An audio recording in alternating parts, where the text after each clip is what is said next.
La historia de la humanidad es un gran lienzo en blanco, en donde tanto vencedores como vencidos, conquistadores y conquistados han plasmado con sangre, pólvora y fuego sus versiones de los sucesos, batallas y guerras que han existido desde que el hombre es hombre. Pero como sabemos, es usual que los vencedores siempre pinten su propia verdad por sobre todas las demás, relegando a los otros al olvido, y varios episodios de la historia han sido ocultados, borrados o completamente desaparecidos, y la mayoría de la gente simplemente no tiene ni idea de su existencia. ¿Han escuchado la frase que solo hay una cosa peor que ser enemigo de los Estados Unidos? ¿Y eso es ser aliado de los Estados Unidos? Y para ser sinceros, esta frase se queda corta en estos días. Pues si no te has dado cuenta, los países de la OTAN poco a poco les está cayendo el 20 de que aquel grupo de países es tan solo una herramienta de poder de los Estados Unidos, y que para estos solo importan sus propias políticas exteriores, y realmente lo que le suceda a los demás países, pues es pecata minuta. Pues ahora que el petróleo y el gas ruso están prohibidos en toda Europa, los Estados Unidos le vende estos mismos productos a sus aliados europeos al doble o al triple de precio de lo que le compraban anteriormente a Rusia. Así que, ¿dónde está esta supuesta amistad, alianza o compadrazgo? El día de hoy les contaremos acerca de un plan tan descabellado. Bueno, si no conoces la historia bélica y pendenciera de los Estados Unidos, de invadir a sus vecinos del norte, para protegerse a sí mismos de conflictos y guerras hipotéticas, siendo hipócritas al decir públicamente que ellos no invaden países, y denunciando abiertamente a los que sí lo hicieron en el pasado, o en el presente, o en el futuro, y que convenientemente no eran sus amigos, como China, Rusia y Alemania.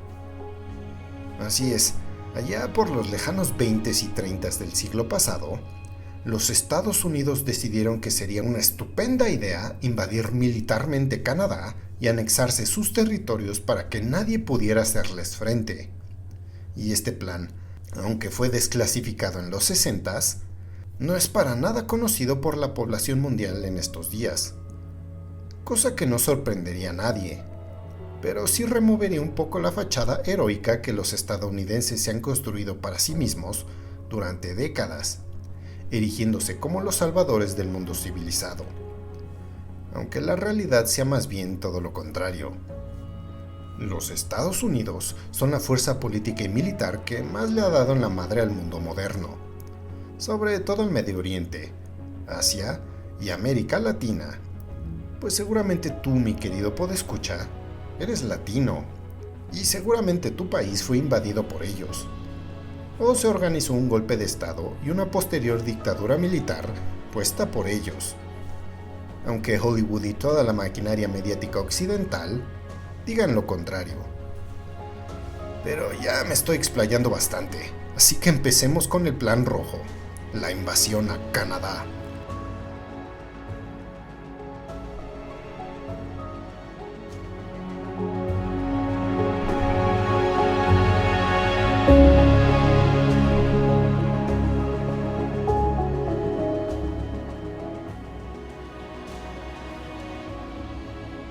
Con casi 9.000 kilómetros de longitud, la frontera que comparten los Estados Unidos y Canadá es la más grande del mundo. A diferencia de otras fronteras como las compartidas entre Pakistán e India, Israel y Líbano, Grecia y Turquía, o las dos Coreas, o actualmente todos los países europeos y Rusia, donde literalmente hay madrazos de forma continua y existen riesgos latentes de que estallen potenciales conflictos a gran escala, la frontera entre Canadá y los Estados Unidos goza de una gran estabilidad digna de dos grandes amigos.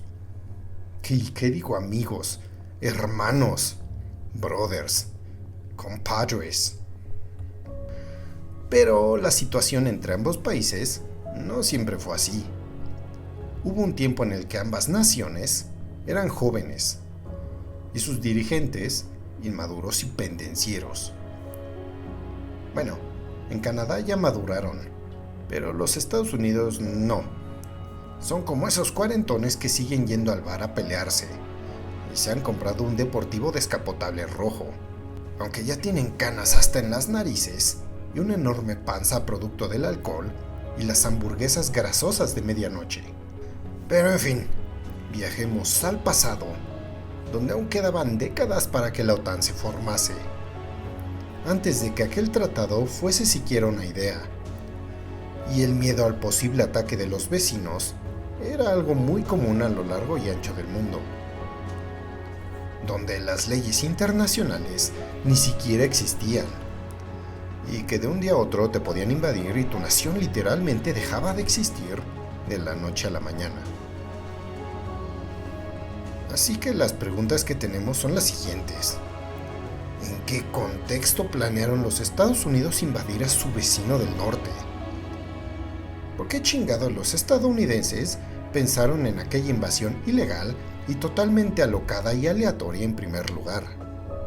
Y contrario a lo que usted, mi querido podescucha, pueda creer, hay una explicación a todo esto.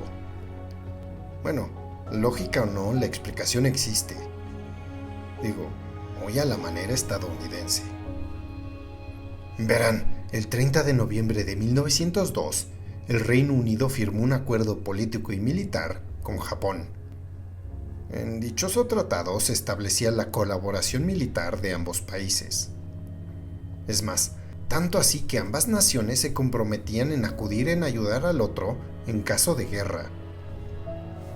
¿Y por qué los belicosos ingleses se aliarían con Japón, que estaba hasta el extremo oeste del continente asiático, si ni siquiera geopolíticamente parecía muy conveniente? Pues bueno, en aquel momento el mundo se estaba encogiendo, y los ingleses, que llevaban más de un siglo de experiencia militar como país conformado, pues ya se las sabían de todas. Y su razón era muy simple: la inevitable expansión del decadente imperio ruso, cosa que resultaría perjudicial para ambos países.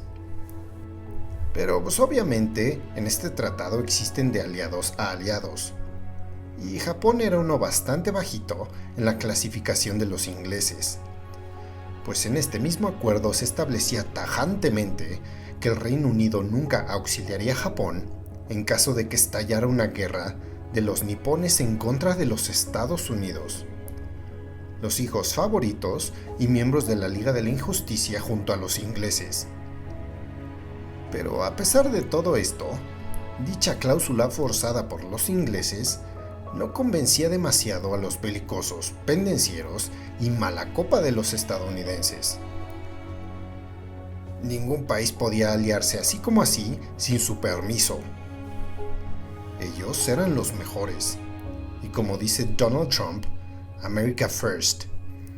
Así que en previsión de un hipotético y nada probable conflicto futuro en contra de los británicos, los gringos elaboraron el Atlantic Strategic War Plan, conocido de manera más breve como War Plan Red. En resumidas cuentas, los Estados Unidos habían desarrollado un plan para invadir Canadá.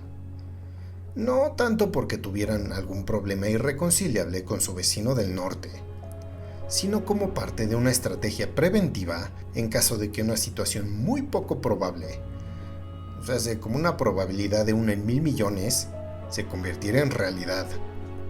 Pues después de todo, en 1812, Inglaterra había invadido su antigua colonia con la intención de reconquistarla. Y aquello no se les había olvidado a los gringos. No, señor. Finalmente, en cualquier momento, a los ingleses podría ocurrírseles recuperar su gloria perdida en el continente americano. El Plan Red surgió como una estimación de las necesidades para una guerra hipotética con el Reino Unido. Y siendo Canadá en aquel entonces aún una colonia británica, se consideró que sería el campo de batalla más idóneo y posible, pues la Marina norteamericana no estaba en condiciones de competir contra la Royal Navy. Y para explicar mejor toda esta locura, tenemos que ahondar un poco más en el contexto de aquellos años posteriores a la Gran Guerra. Verán, tras la Primera Guerra Mundial, el Imperio Británico se alzó como el gran vencedor en Europa, anexionando un gran número de colonias, principalmente alemanas, a su ya de por sí muy vasto imperio. Y este simple hecho, unido a su reciente alianza con Japón, poderosa fuerza económica y militar en el Pacífico, convertía a Inglaterra en un país con un poder real para causar problemas a los Estados Unidos en el peor de los futuros. Tal vez esta hipotética amenaza siempre se trató como totalmente improbable en el seno de los Estados Unidos, pero los altos mandos militares preferían estar preparados ante una posible sucesión de hechos que pudieran comprometer la soberanía estadounidense sobre su territorio, pues como bien saben, América para los americanos, y mejor que lloren en tu casa a que lloren en la mía. El War Plan Red, o en nuestro bello castellano, el Plan de Guerra Rojo, presupuso en todo momento la cooperación de Inglaterra con todas sus colonias, actuales y antiguas, en caso de estallar una probable guerra entre ambas naciones. Y fue por ello por lo que el plan de actuación se centró en la vecina Canadá y el bloqueo de ayudas por el Océano Atlántico y el Océano Pacífico. En una estrecha colaboración del ejército y la marina, los Estados Unidos detalló el modo de hacerse rápidamente con el control de Canadá, y fue así que en 1935 se estableció que la ruta de invasión principal debía de ser la carretera 99, que conducía directamente a Vancouver, desbordante puerto marino en la costa oeste de la Columbia Británica, y que se encuentra dentro de las ciudades de mayor densidad y diversidad étnica de Canadá. Incluso se llegó a pensar en la construcción de 3 aeródromos militares en la frontera, enmascarados como aeropuertos civiles, y al alto mando militar se le asignó un presupuesto de $57 millones para su construcción. El Plan Rojo iniciaba con el estudio y evaluación de la geografía canadiense, sus recursos militares y su red de comunicaciones. El primer párrafo del Plan Rojo describía así su cometido. Una zona del territorio de Crimson, o sea, de Canadá, puede ser de importancia estratégica desde el punto de vista de las consideraciones tácticas, económicas y políticas. En el análisis final, sin embargo, se deben establecer áreas críticas de acuerdo con las líneas probables de actuación de Red y la contribución de Crimson al respecto. O sea, la posible actuación de Inglaterra y la contribución de Canadá al respecto. A continuación, el Plan Rojo describía las principales zonas geográficas de Canadá, su topografía, población, clima, comunicaciones, vías férreas y fluviales, además de las principales ciudades y puertos de Canadá, con sus respectivos registros de capacidad de carga y descarga de materiales bélicos e industriales. El plan de invasión estadounidense también enlistaba el poder económico de cada región, sus recursos naturales y su industria, centrándose especialmente en aquellas empresas con capacidad de producción de bienes militares, mencionando en el mismo a la colonia inglesa como la segunda mayor potencia manufacturera del Imperio Británico. La tercera sección del Plan Rojo estaba dedicada al listado de la capacidad militar propiamente dicha de Crimson, o sea, de Canadá, el tamaño y calidad de sus fuerzas, armadas, oficiales y tropas, las estimaciones de reclutamiento en tiempos de guerra, el número de buques de guerra con sus correspondientes desplazamientos y armamento, y la distribución de dichos recursos por el territorio, sin olvidar las fuerzas aéreas. Y hay algo que no deja de ser curioso y un tanto anecdótico, pues el hecho de que al analizar esta información contenida en el Plan Rojo, uno se da cuenta de que casi toda esta información recopilada durante varios años provenía de los almanaques anuales que cada nación acostumbraba a publicar orgullosamente en el siglo pasado, sobre todo para presumir sus logros de cualquier índole. O sea, en resumidas cuentas es como si Canadá hubiera puesto en sus redes sociales cuántas armas, cuántos ejércitos, cuántas tropas, cuánto todo tiene. Y eso no se hace. Las principales zonas operativas del ataque discutidas en el Plan Rojo eran las siguientes: Nueva Escocia y New Brunswick. Como primera acción del plan, era forzoso y esencial el ocupar la ciudad de Halifax, obviamente después de acometer antes un primer ataque con gas venenoso, cosa que privaría a los británicos de una base naval de importancia y cortaría los lazos entre Gran Bretaña y Canadá. Para esto, el Plan Rojo consideraba varias opciones navales y terrestres para lograr el objetivo, y esto concluía que un desembarco en la bahía de St. Margaret, que para aquel entonces era un puerto infrautilizado cercano a Halifax, sería más adecuado que un ataque directo por la larga ruta terrestre.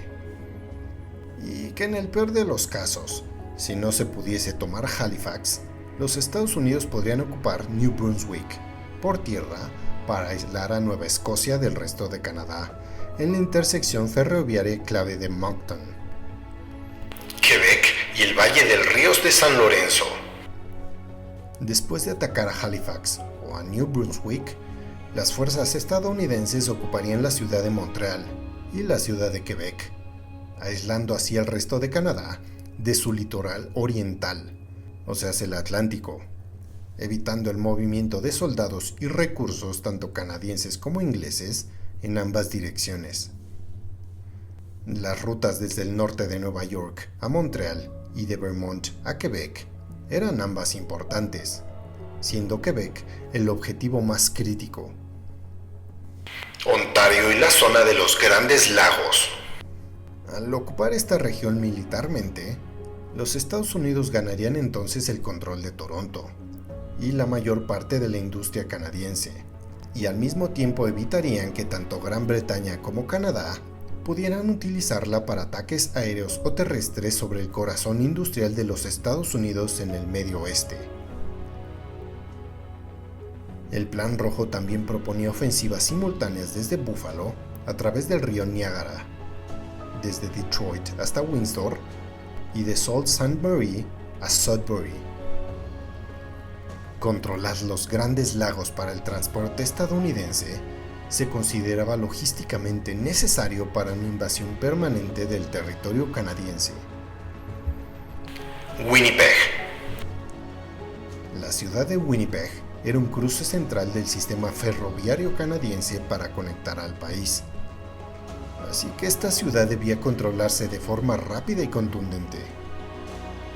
El Plan Rojo, además, no veía mayores obstáculos para una ofensiva desde Dakota del Norte a Winnipeg, la ruta más lógica. Vancouver y Victoria. A pesar de que la distancia entre Vancouver y Europa era larguísima y potencialmente insalvable en una operación militar, el ocuparla le negaría a los británicos una base naval en el Pacífico y aislaría a Canadá en aquel gran océano, negándole un importante puerto y centro de operaciones. Además, la ciudad de Vancouver podría ser fácilmente atacada por tierra desde Bellingham, en Washington, y la isla de Vancouver podría ser atacada por mar desde Puerto Ángeles, también en Washington. El puerto de Prince Rupert, en la Columbia Británica, poseía una conexión por tren con el resto de Canadá, pero pues un simple bloqueo naval se consideraba fácilmente asequible si Vancouver era conquistada prontamente. En resumidas cuentas, el Plan Rojo no dejaba nada al azar en sus más de 600 páginas, de las cuales en este podcast leímos completitas para hacerles este episodio. Además, en aquellos años se llevaron a cabo juegos de guerra para analizar las posibilidades tanto de éxito como de fracaso del Plan Rojo. Y en el alto mando militar estadounidense se concluyó que eventualmente la victoria sería para ellos mismos, quienes esperaban que una vez perdida Canadá, los británicos firmarían la paz de forma más que abnegada.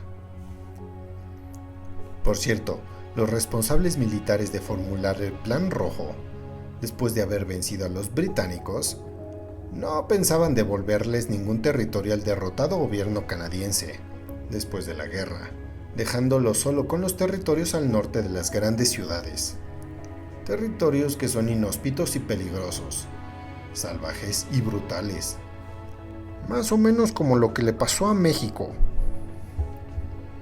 La política será preparar a los territorios y provincias de Canadá para que se conviertan en estados de la Unión Estadounidense después de la declaración de paz. Y entonces, en el año de 1935, los militares de los Estados Unidos iniciaron las mayores maniobras militares de su historia hasta entonces, desplegando a 36,000 soldados en la frontera canadiense, al sur de Ottawa. ¿Y qué dijeron entonces tanto los británicos como los canadienses al respecto? ¿Se quedaron cruzaditos de brazos? ¿Se dedicaron a comer fish and chips y a beber pints de cerveza? Los canadienses solo se disculparon como lo hacen los canadienses y se dedicaron a comer poutine, o poutine, o pouton, como sea que se pronuncie. Ciertamente no. La verdad es que también del otro bando se había considerado la posibilidad de una guerra en contra de los Estados Unidos. En el caso de Gran Bretaña, el primer ministro Lloyd George prohibió la formalización de cualquier plan de ataque, pues no quería provocar el rearme de los estadounidenses, ni que estos se enojaran con los británicos y ponérselos de enemigos. Pero la Royal Navy sí que llegó a desarrollar al menos una estrategia que consistía en transportar tropas inglesas a Canadá y desde allí lanzar su ataque, justo lo que el Plan Rojo estadounidense había supuesto. Así que los británicos se vieron como unos novatos en el tema de la guerra, por lo menos en este aspecto. Y por su parte, los siempre decentes y políticamente correctos canadienses no lo eran tanto en el pasado, pues estos, incluso antes de enterarse de los planes estadounidenses, llegaron más lejos en su preparación para una invasión propia. Verán, en 1921, el teniente coronel James Sutherland Brown desarrolló un plan denominado Plan de Defensa número 1. Basándose en la idea de que la mejor defensa es el ataque, Sutherland planeó el rápido despliegue de pequeñas unidades terrestres para ocupar las ciudades de Seattle, Great Falls, Minneapolis y Albany en un ataque preventivo, invadiendo de esta forma a los Estados Unidos antes de que estos lo pudieran hacer con ellos. Y no es que Sutherland se hiciera ilusiones de una rendición rápida por parte de su vecino sureño, pero este esperaba que de esta manera las tropas gringas tendrían que repartirse por toda la frontera, adelgazando las líneas de defensa a lo largo de 9,000 kilómetros, y de este modo los canadienses ganarían el tiempo necesario para que los refuerzos del Imperio Británico y de toda la Commonwealth inglesa llegaran para propinar el golpe final de la invasión. Incluso dicho plan canadiense estaba terminado 2 años antes de que el Plan Rojo iniciase su desarrollo. Así que no le queda a uno sino preguntarse, ¿qué pasaría no si los Estados Unidos hubiesen invadido Canadá, sino qué pasaría si los canadienses más abusados y rápidos hubiesen invadido a sus vecinos sureños? ¿Se imaginan un futuro alterno en donde los Estados Unidos no existieran y en su lugar Canadá fuese un superpaís en el continente americano? Bueno, uno no puede más que soñar y pensar en futuros alternos, deseando que las cosas fuesen distintas. A final de cuentas, según los estrategas estadounidenses, Canadá no sería capaz de defender exitosamente su territorio en contra de los Estados Unidos. No obstante, advertían que los rojos, como así llamaban a los británicos, estaban acostumbrados a luchar hasta el final, y que aquella sería una guerra larga y de desgaste, más o menos como la Primera Guerra Mundial. Y en el caso nada alentador para los estadounidenses de que Canadá repeliera la invasión y ganase la guerra, los gringos esperaban a que estos canadienses victoriosos se contentasen con reclamar Alaska, y tal vez también Jamaica, Barbados y las Bermudas. Y por suerte para todo el mundo, menos para el pequeño Adolf Hitler, al que le hubiese funcionado muchísimo que los británicos, canadienses e ingleses estuviesen sumidos en una terrible guerra de desgaste, pues el Plan Rojo finalmente fue descartado en 1939, precisamente a consecuencia del estallido de la Segunda Guerra Mundial. Y muchos años después, cuando el Plan Rojo fue desclasificado en 1974, los canadienses se mostraron tan pinches ofendidos que las relaciones entre ambos países sufrieron un periodo de tensión que amenazaba con romper todas las relaciones. Todo el War Plan Red desclasificado puede consultarse en línea en la web Glassnots, a 1935 Plan for Invasion of Canada.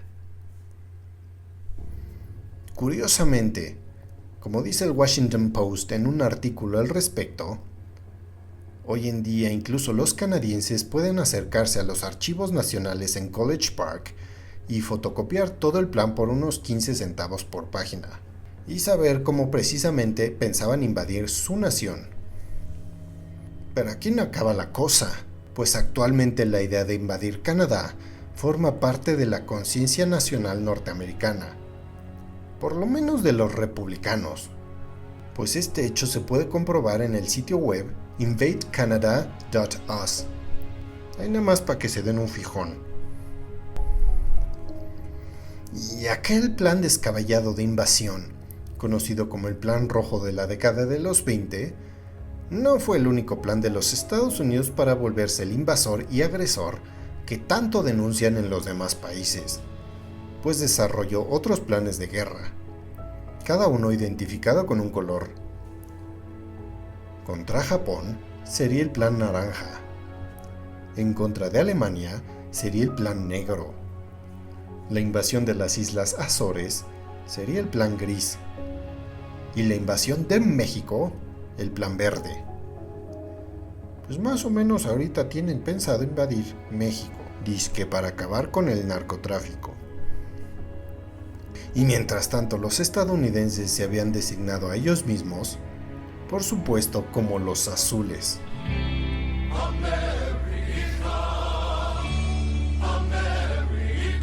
America! America! Fuck yeah! Y así se terminó otro episodio más de Crónicas de Guerra. Escúchanos dentro de un mes para el siguiente episodio de Los Archivos de la Historia Secreta. Y si quieres escuchar acerca de una batalla en especial o de un personaje que consideres importante, no dudes en contactarnos en nuestras redes sociales, pues tanto en Twitter, que ahora es X, e Instagram, nos encontrarás como @crónicasdeguerra solo con la D, y nuestro correo es crónicasdeguerra@outlook.com. Yo soy José Jorge Primus, el vikingo mexicano, y esto fue Crónicas de Guerra.